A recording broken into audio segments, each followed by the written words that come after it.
Welcome to Passion, Glitter, Purpose, where we use our passion to pursue our purpose and put Jesus in everything that we do. I am Imani Naila, and this is Bible Study with me. We are continuing in our year-long Genesis studies, 50 books in the 50 books in Genesis, and we are on chapter 30, so we are getting close. So let's go ahead and get started. So I remember the first time I read this, I was like, this is better than like the episode of Love and Hip Hop, like better than reality TV. So that's why I titled this one Reality TV, and it's just crazy. So where we start off with, so remember, so we have Jacob, and he has two wives. He has Leah and he has Rachel, but he's in love with Rachel. So Rachel comes to him. So Leah has had all these children, and Rachel has been unable to have children.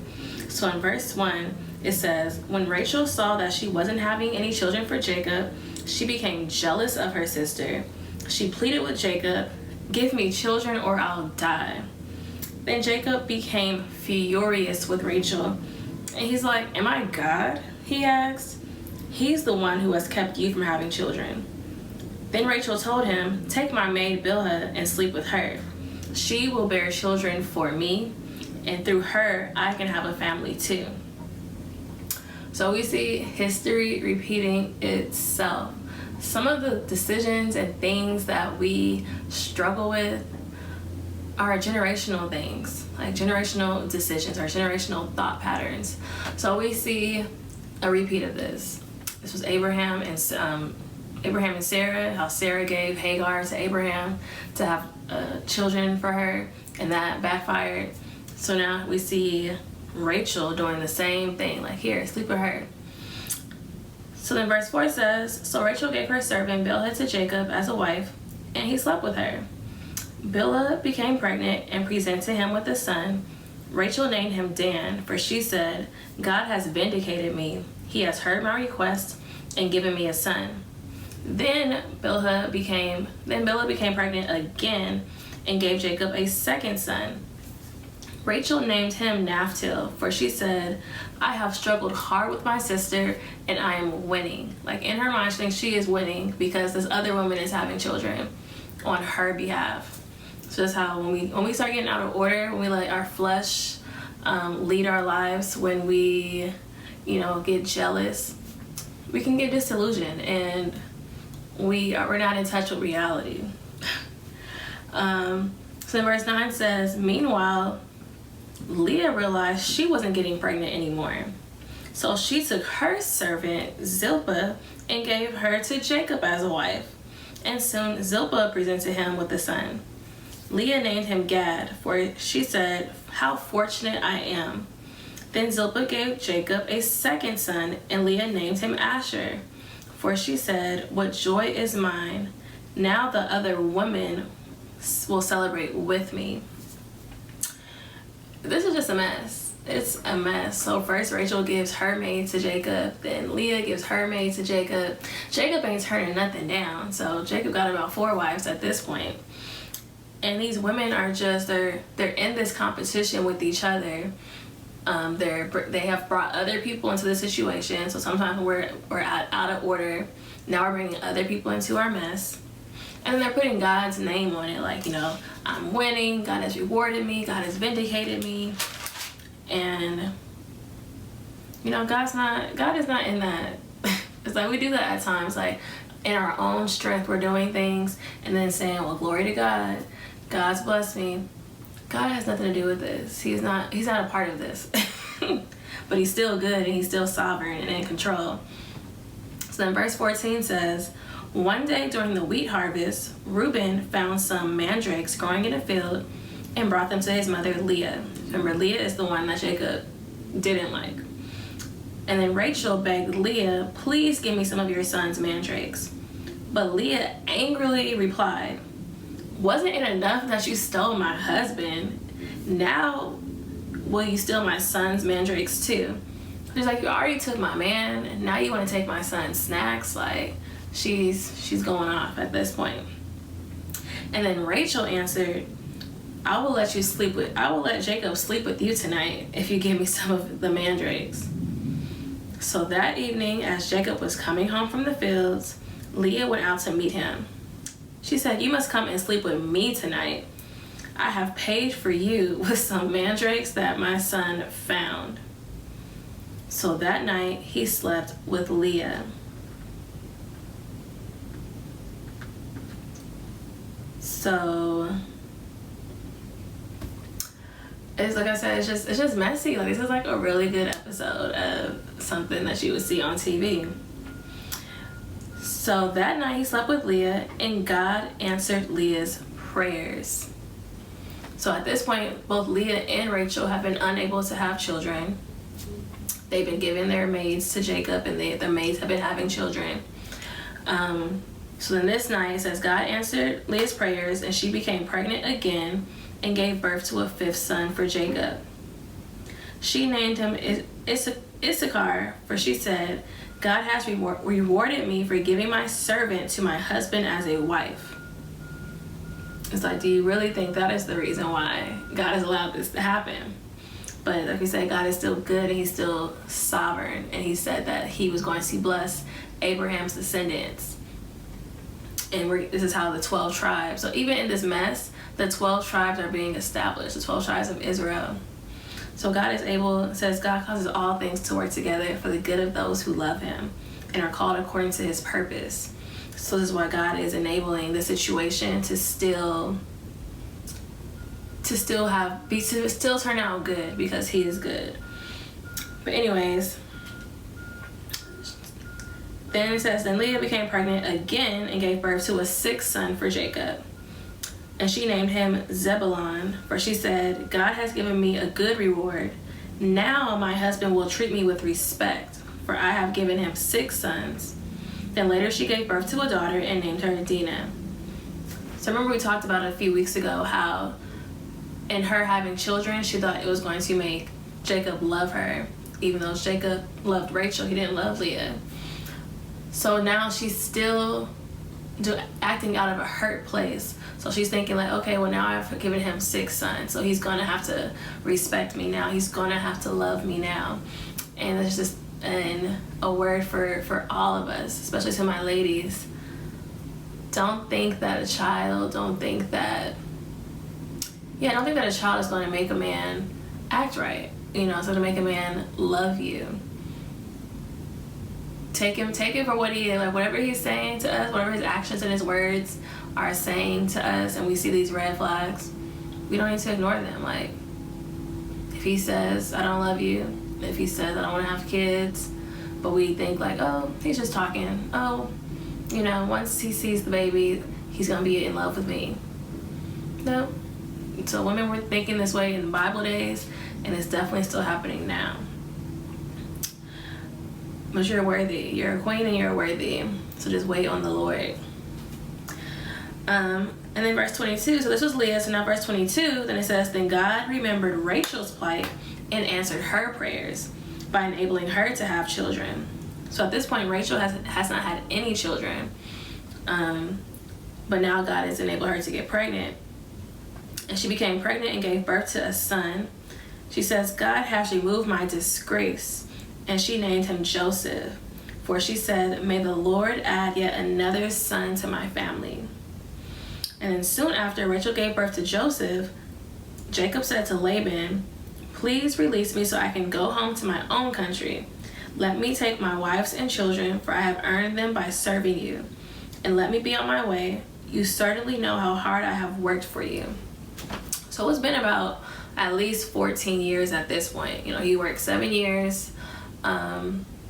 He agreed to work 7 years for Rachel, and then Laban tricked him and gave him Leah instead. So he agreed to another 7 years for Rachel. So it's been at least 14 years at this point. And now Jacob's ready to, you know, step out on his own, start his own family. And he's fulfilled his contract. You know, he technically could have tried to sneak away before this, but he was a man of his word, even though he was deceitful at times. But he did fulfill his contract.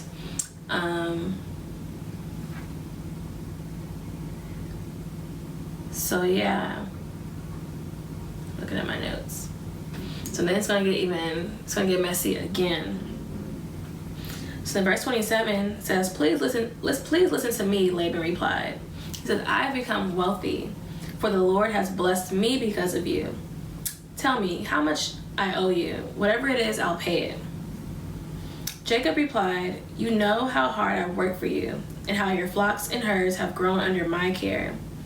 You had little indeed before I came, but your wealth has increased enormously. The Lord has blessed you through everything I've done, but now what about me? When can I start providing for my own family? So at this point, he's been in Laban's house, he's been working, he's been serving, and it's been blessing Laban. It's been increasing Laban's family. And at times, God may give you a promise. So Jacob has this promise that's been passed down from Abraham, like, you're going to be the father of many nations, all the nations of the world are going to be blessed through you. But they still haven't seen I don't want to use this word, but for lack of a better word, the manifestation of it, the fruition of God's word. And at times, I know we can feel that way, like, I've been serving, I've been working hard, but it seems like all that's happening is the people I'm working for, or the people that I'm serving, are increasing. And kind of like that, what about me? So he's got to keep serving until God brings elevation, God brings promotion.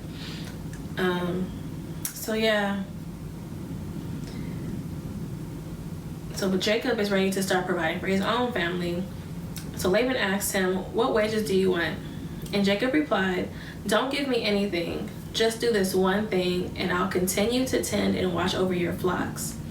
Let me inspect your flocks today and remove all the sheep and goats that are speckled or spotted, along with all the black sheep. Give these to me as my wages. In the future, when you check on the animals you have given me as my wages, you'll see that I have been honest. If you find in my flock any goats without speckles or spots, or any sheep that are not black, you know that I have stolen from you. So Laban's like, all right, cool. It will be as you say. But then it says the very same day, so not even the next day, not even next week, probably right after they had this conversation, it says Laban went out and he removed the male goats that were streaked and spotted, and all the female goats that were speckled and spotted or had white patches, and all the black sheep.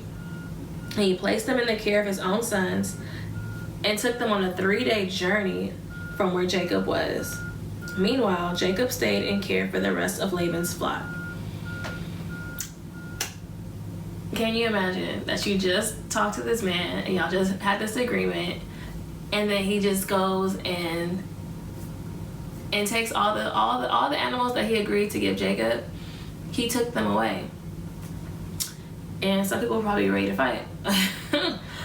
But it says that Jacob continued to care for the flock. He continued to work. He continued to serve. And with that humble heart posture, God looked out for him. So it says, then Jacob took some fresh branches from the poplar, the almond, and plane trees, and peeled off strips of bark, making white streaks on them. Then he placed these peeled branches in the watering troughs where the flocks came to drink, for that was where they mated. And when they mated in front of the white streaked branches, they gave birth to the young that were streaked, speckled, and spotted. And then Jacob separated those lambs from Laban's flocks, because they had that agreement that he was going to take pretty much all the blemished animals were going to belong to Jacob. So since Laban took all the blemished animals away, all he had were, I guess, white or unspeckled and unspotted goats and flocks. But it was this, what's the word I'm looking for? It was believed at this time, so the shepherds, like the herdsmen, believed that when the animals were going to mate, whatever they visually saw, so if they saw speckled and blemished things, that their offspring will also have speckles and blemishes on them. So God gave him this strategy to reproduce animals that were going to have spots and blemishes on them, since Laban wanted to be sneaky. And then it says at mating time, he turned the flock to face Laban's animals that were streaked or black. And this is how he built his own flock instead of increasing Laban's. So pretty much at this point, he's caring for the flock, but only Jacob's flock is the one that's really reproducing and growing. Then it says, whenever the stronger females were ready to mate, Jacob would place the peeled branches in the watering troughs in front of them. Then they would mate in front of the branches. But he didn't do this with the weaker ones. And the weaker ones belonged to Laban, and the stronger ones with Jacob. And as a result, Jacob became very wealthy with large flocks of sheep and goats, female and male servants, and many camels and donkeys. So it's like, you can't mess with God's children. Like, he's gonna have our back. He tried to play him, but he got played in the end. He played himself. So yeah, I feel like this was just kind of like a really good story to show like our humanity, but then it also shows God's goodness in the midst of our humanity, in the midst of our messiness and our pettiness and our deceitfulness. God is still good. God is still in control. He's still causing things to work together. Even when we mess up and act out in our own strength, he still shows us grace and mercy and answers prayers. Even when people turn on us and betray us, don't keep their word, God still looks out for us. So God is good. Like, he's so good. But yeah, Jesus loves you. I love you. Be sure to support Salty Clothing Company. That's SALTEE clothingco.com. I think by the time this video is posted, we'll have the green. So we'll have white, black, and green. Thank God not the universities. And lots of designs to come. So I'll see y'all next week.